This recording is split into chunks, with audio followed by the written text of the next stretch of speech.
Otomotif CNBC Indonesia bicara soal bisnis mobil bekas di Indonesia ini selalu menarik, terutama kalau kita lihat di tahun 2023 ada sejumlah tantangan ekonomi yang terjadi. Tapi sebenarnya bagaimana sih realnya kondisi bisnis mobil bekas di Indonesia? Untuk bicara hal tersebut saya tidak sendirian, pada hari ini sudah bersama dengan kami salah satu pengusaha dan juga pemilik showroom mobil bekas di WTC Mangga 2 dengan Pak Syantoro. Pak Syanto, apa kabar? Iya, baik. Baik ya Pak, sehat ya Pak? Sehat. Oke, ini tadi saya udah lihat-lihat di showroomnya Pak Syanto juga saya udah lihat. Pak, mungkin boleh sedikit dijelaskan ke pemirsa, kalau dari showroom Bapak sendiri bagaimana sih Pak kondisi penjualan mobil bekas di awal tahun 2023 ini? Di awal tahun 2003 ini cukup lumayan bagus ya. Untuk sekarang ini kan penjualan sudah mulai agak meningkat dari tahun sebelumnya. Berarti sudah ada peningkatan. Apakah lumayan tinggi begitu Pak? Peningkatannya mungkin boleh disebutkan kalau secara persentase 10%, 20%? Kalau untuk lumayan tinggi 10%, 20% bisa dong. Kalau dibandingkan dengan tahun yang sebelumnya. 2022. Oke, berarti lumayan ya 10% hingga 20%. Nah, jadi yang terjadi di sejumlah aplikasi online penjualan mobil bekas, startup lah bisa disebutkan, ada terjadi PHK Pak, begitu. Nah, apakah memang kondisi ini terjadi juga di showroom yang sedang Bapak kelola pada saat ini? Apakah memang ada penurunan atau ada potensi kerugian yang ada yang sama dialami oleh aplikasi-aplikasi ini? Kalau di kita enggak ya, malah cukup berjalan normal. Justru sampai saat ini berjalan normal. Oke. Saya masih penasaran nih dengan hubungannya dengan online, karena kalau kita tahu setelah pandemi ini kan masyarakat lumayan ketergantungan nih sama online. Kalau saya boleh sebut beberapa merek aplikasinya seperti OLX Autos, kemudian ada Moladin, Lamudi, dan beberapa aplikasi. Kalau toko Bapak ini sendiri penjualannya di online cukup lumayan. Cukup lumayan. Keseluruhan, terutama kayak 100%. Di OLX, 80% kita dipakai di online. 80%. Kita pakai di online. Sampai sekarang pun masih banyak pembeli yang masuk ke lewat online. Kalau boleh dijelaskan gimana Pak flow-nya? Apakah masyarakat lihat dulu di online lalu datang atau seperti apa? Boleh dijelaskan? Mereka kebanyakan lihat dulu di online. Udah dilihat online, speknya kira-kira sesuai dengan kebutuhan mereka, mereka datang. Baru lihat mobilnya? Baru lihat mobilnya. Oke, berarti lumayan ketergantungannya lumayan tinggi ya Pak? Sangat tergantungan. Gimana nih Pak pendapatnya sebagai salah satu pengusaha ngelihat nih lumayan banyak PHK yang terjadi di OLX, kemudian di beberapa aplikasi. Gimana pendapatnya Pak? Satu, dibilang PMHK-an itu seperti apa gitu kan? Karena kan sekarang kan sistemnya kan semua udah serba mobile ya. Gitu. Mungkin mereka pengurangan dari situ gitu kan, karena kalau dari mobil sendiri kan tidak butuh begitu banyak karyawan, mungkin dari situ. Oke, baik. Kalau dari Bapak sendiri nih, ada rencana salah satunya dari OLX Autos, rencananya mau melepas bisnis mobil bekas. Kira-kira berpengaruh nggak sih Pak bakal ke usaha Bapak ini? Ini kan ada salah satu media yang akan istilahnya tutup begitu untuk akses penjualan. Kalau persaingan di online itu kan banyak Bu. Iya. Jadi bukan di OLX Autos saja, kayak semacam Carmudi, 1, 2, 3 mobil. Nah, jadi kita berpintar-pintar aja sih. Ya, belum lagi di media sosial. Media sosial kayak marketplace gitu kan, di Facebook kan ada. Berarti sebenarnya tidak akan terlalu berpengaruh. Kalau ada 1-2 yang tutup nggak akan berpengaruh. Nggak pengaruh. Oke, baik. Nih, kalau kita bicara soal bisnis Pak Syanto lagi, kalau lihat dari 2023 sekarang merek-merek mobil atau tipe-tipe mobil yang masih top seller tuh apa sih Pak? Boleh disebut merek? Kalau mobil merek kebanyakan sekarang ini yang top seller Toyota sama Honda ya. Yang jenis apa nih Pak? Kayak SUV, LCGC gitu. LCGC masih jadi top seller? Masih top seller.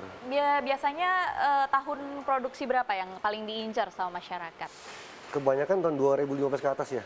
2012 ke atas? 2012 ke atas, iya. Oke, baik. Ini kan kalau misalnya kita lihat tahun lalu, akhir tahun, kalau dari penjualan mobil baru, ini kan mengeluarkan diskon-diskon.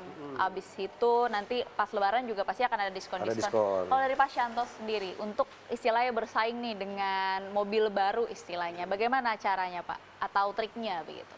Kalau kita kan jadi gini, kita kan di mobil second ya. Pasti otomatis kan kita udah persiapan tuh.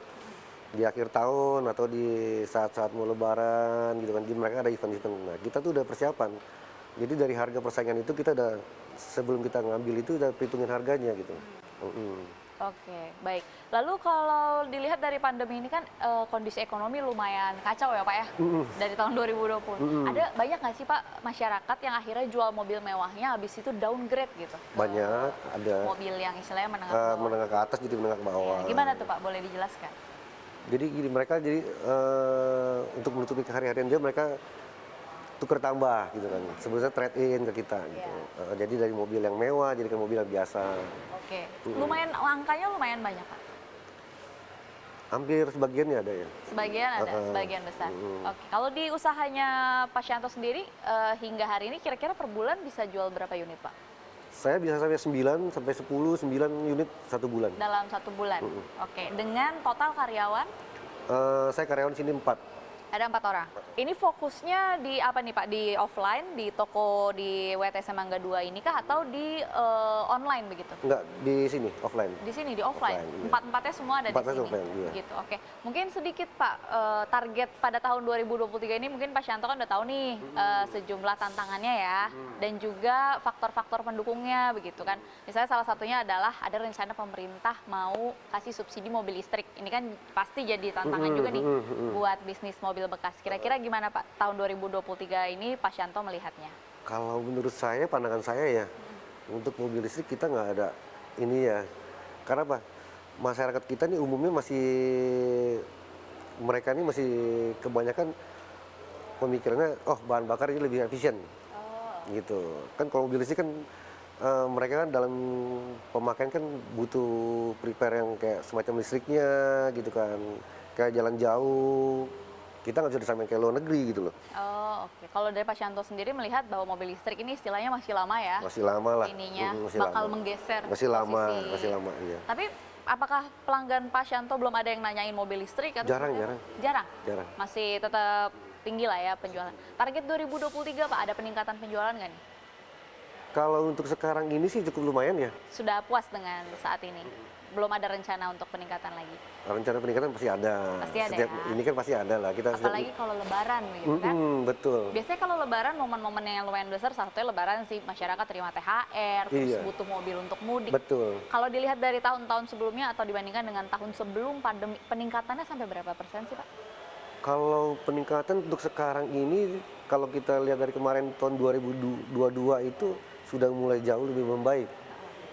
Itu sekitar kurang lebih 50% ke atas itu udah peningkatannya udah cukup lumayan. Berarti bisa sampai satu bulan ini dari usaha Bapak sendiri bisa sampai 15 sampai 20 mobil terjual Iya. dalam satu bulan. Betul. Oke, baik. Berarti bisa disimpulkan pemirsa di mobil bekas sendiri bisnisnya tidak seperti di aplikasi online ya Pak ya. Justru membaik dan diproyeksikan tahun 2023 menjelang lebaran, kemudian nanti ada tahun baru 2023 akan terus meningkat lagi.